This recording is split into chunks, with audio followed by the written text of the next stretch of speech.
heure bii daaw. la woon 3 mars. tey la lan. tey la 4. tey le 3 tey le 3. la woon 3 mars ñu dundoon fi ay jafe-jafe. mais yéen organisation des droits de l'homme yooyu ngay wax. di laaj pour que ñu respecter nangam. li fee laaj ñëpp wala ñi yor mbir mi xam nañ ko ñi nga xam ne rey nañu ñu ngi ñëw setaan yéen a ngi ñëw xool ñu ngi leen di ziar ba baax. yàlla na yàlla defal leen jàmm. def ngeen ko nag yàlla na yàlla defal leen jàmm ñun mënuñu leen yéene lu bon. rey ngeen ay doomi jàmbur yéen a ngi ñëw xool ñu ngi leen di xool ba baax yàlla na yàlla defal leen jàmm defal ko seen njaboot parce que seen njaboot defuñ ci dara. wante bàyyi leen xel ne.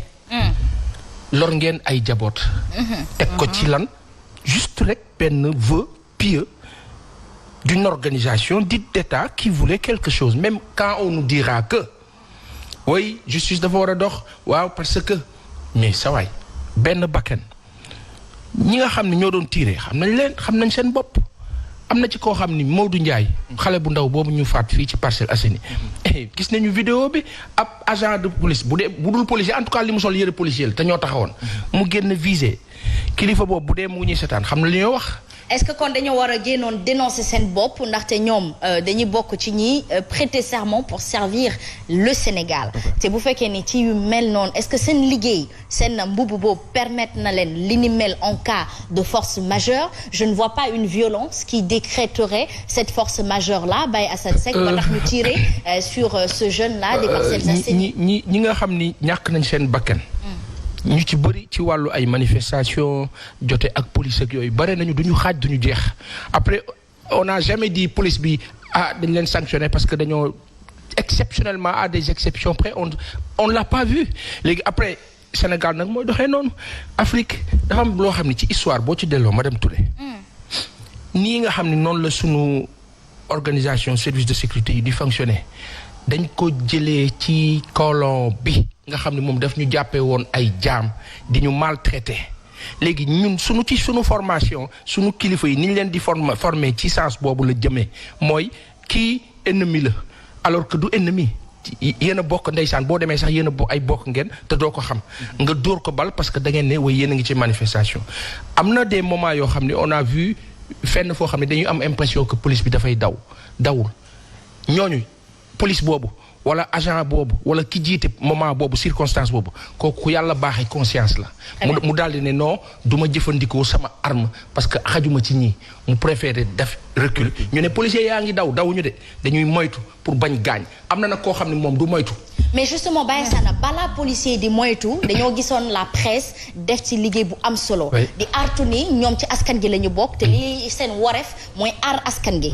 lu askan gi agité wu dafa war a aar askan gi moo tax askan gi bu dawee wut si seen kaw. il faut ñu delluwaat ginnaaw. pour won leen ni dañu bëggoon fay violence. ñëwuñu pour yee fitna. exactement et c'est ça véritablement seen rôle. mais léegi nag la question mooy lu tax par moment ñu am cette impression que ñii dañoo ñëw pour lor. parce que am na ka ne ca bopp ba kooku moo naan sama yoon newu ci. bu ñu ko waxee fii nag ñi nga xam ni ñooy agent yi nga xam ni dañu naan waa ñoo nekk ci terrain bi ñoom ñoo dañuy exécuter mais ka ne ca bopp ba yor téléphone bi. di wax ak ki leen chef. kookoy mooy raykatu nit ba bon. kon kooku la ñu war a topp. bu dee tey dañuy topp benn Barthélémy Dias ci Ndiaga Diouf kooku nag mënoo ko topp ndax xamul lu tax. lu tax moom mooy toppaate. mooy toppaate. moom mooy yor pouvoir exécutif. judiciaire. et législatif.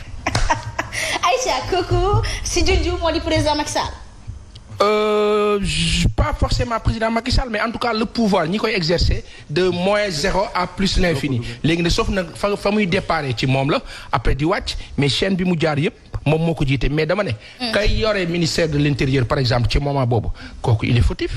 Très bien Aïcha kooku di Diome Antoine Félix Diome moom nag ndeysaan santam wuyoo na Diome dafa waroon a bëri Diome macha allah et à cette époque on rappelle encore en souvenir Baye Assane que sénégalais dañuy ne woon Antoine Félix Diome lan la liggéeyal Sénégal ba war a mérito nekk ministre de l'intérieur parce que suñu poste institutionnel yi nga xamante ni dañ koy dénk nit il faut que ñu dénk ko ku valeureux pour le pays bu ko defee moom bu mbir yi mel ni amee dafay xalaat la patrie day nekk benn nationaliste boo xamante ni day xam ne lii peut-être dafay dem ba bitim réew te lu ñaaw la ce matin j'écoutais RFI on a rappelé justement le 3 mars le fi jot a xew rappeler éventuellement aussi l'interview et l'entretien du président Macky Sall.